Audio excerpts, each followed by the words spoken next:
Well, as you know, February is the month of love. Whether you're celebrating Valentine's, Galentines, or flying solo, love is in the air. We caught up with some of Lockhart's locals whose love stories have stood the test of time. You ever wonder how Mayor Lew White met his wife, Patti? No, probably not. Okay. Well, it's a sweet story with a Texas twist. Her brother skipped the wedding because it was dove season. If that tells you anything. I'm Patti White. And I'm Lew White. We have an unusual meeting. We were working at Methodist Hospital in Houston, and it was 7 o'clock in the morning, and he comes up to me. I had just started back working there, and he comes up to me and says, "Have I seen you before?" or something like that. I was like, I don't think so. I was in college, and I was in graduate school, and I was working at Methodist Hospital. She was a medical technologist, and I heard all these stories. Patti, her name at the time was Patti Lee. Patti Lee's coming back to work. So I introduced myself. We hit it off real well. We went out on a date. First date was at a hockey game. We started talking, and it just popped in my head. I asked her to marry me after 1 month. And just about that time, I had been accepted to dental school. And I think I got a whole lot better looking when she found out I had a future as a dentist. Our first date, when I went out with him, I had never felt so comfortable with anybody else ever. And he put his arm around me, around my waist as we were walking, and I just felt just safe and happy. And, that was like, I really like this guy. I didn't know what I was getting into there when we got married. Oh. She wanted to get married at this one church in Houston, and we got married in the chapel. And we got married. We went, got everything ready and everything. And my brother was the photographer, and he was my best man. So he was running back and forth, setting up all these shots.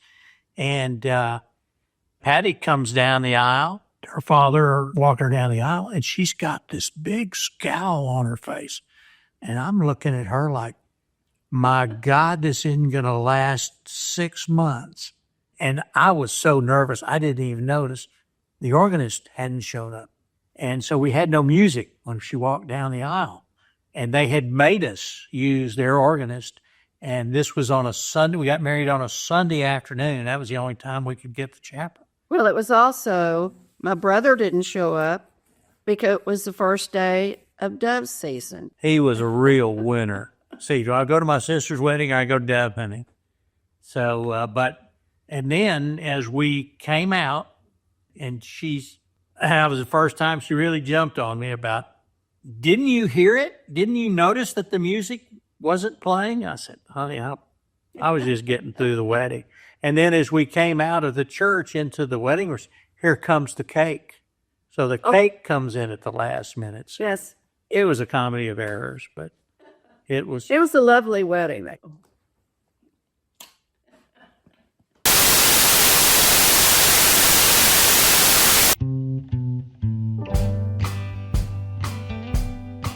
We've got one more tale from the heart to share, and that's the story of Wendy and Ray Ramsey, proud Lockhart locals who've called this town home for more than 30 years.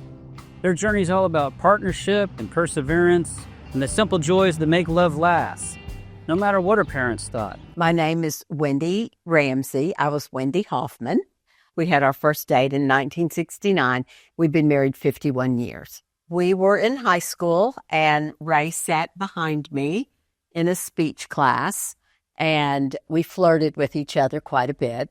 And I was going steady with someone, as was he, but he would always pass me notes that were funny and kind of flirtatious in nature. And that's how we met. Well, she sat right in front of me in Mrs. Robertson's speech class. So I was bitten. I couldn't not talk to her and I'm not an assertive person. But anyway, we ended up doing a duet together at the speech thing and started dating and just never really stopped. Well, we stopped a little bit now and then, but not for long. No, not for long. We dated after high school. both went to different colleges, but saw each other. Ray was playing in a band, and us would come in to UT to play for frat parties and that kind of stuff. And so we saw each other then. And my parents were opposed to me marrying someone outside of my religion who, by all purposes, appeared to be a hippie with no future.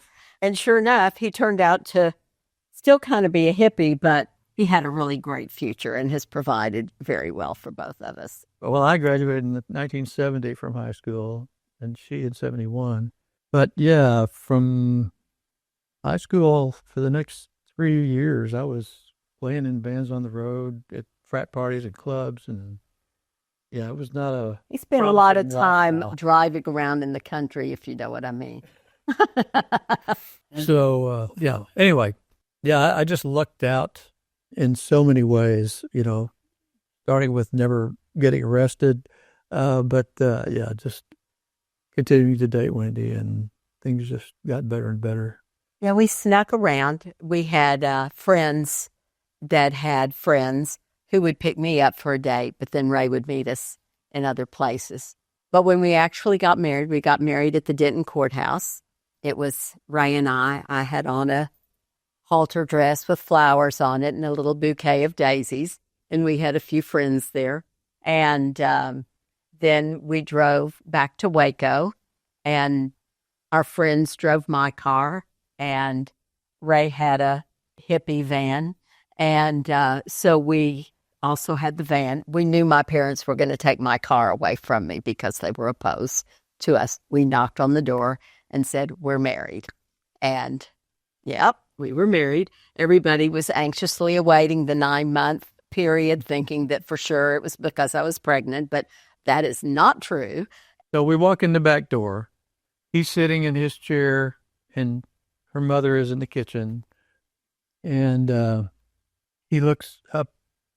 I think he said, "You're married," or something like that. And then she said, and we said, "No, yes, we're married." And then her mother said, "You're pregnant." And we said, "No, we're not." The next thing he asked was, "Where are the keys to your car?" So, yes, he was furious. They were so disappointed. But And as we were leaving, what did he yeah, he do? he said, "If you lay a hand on her, I'll kill you." Ray had never he had laid his hands on me, which I was thankful of, but he obviously had never hurt me No, and never has. no.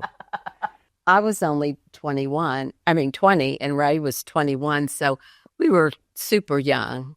We had We had everything we owned personally, Yeah. and $650 and a Ford van. Piece of crap. no jobs, No no job. place to live. No place to live. Spent the first night in the Round Holiday Inn in Austin. Went out looking for apartments the next day. Found one. We found our first apartment was on West State Street, right off of West State in Austin, 150. 135. All bills paid. Every time it rained, the commode backed up into the bathtub. And I couldn't drive Ray's van because I'm too short. So I took the bus downtown. I had a job downtown. And Ray worked construction and all kinds of different things. I think we are kind of sappy. And consequently, every single letter that Ray ever wrote me before or note that he passed me is in this box. And they're really ridiculous and sappy. Yeah. I mean, we can't even read them. I would be mortified. And sappy. I would be mortified if everybody. And ever read every this. single birthday, anniversary, card, whatever, we have saved. Well, there is one thing I want to add, because I found this on the internet. I looked for the Lake Air Drive-In, which is fairly new when we were there. And so I made this card. We grew up in Waco. That our first date was at the Lake Air Drive-In. How cheesy is that, to take your girlfriend on your first date with her to a drive-in movie? But And I had on hot pants and my green contact lenses. So and she kept all that on. So, but that was 1969.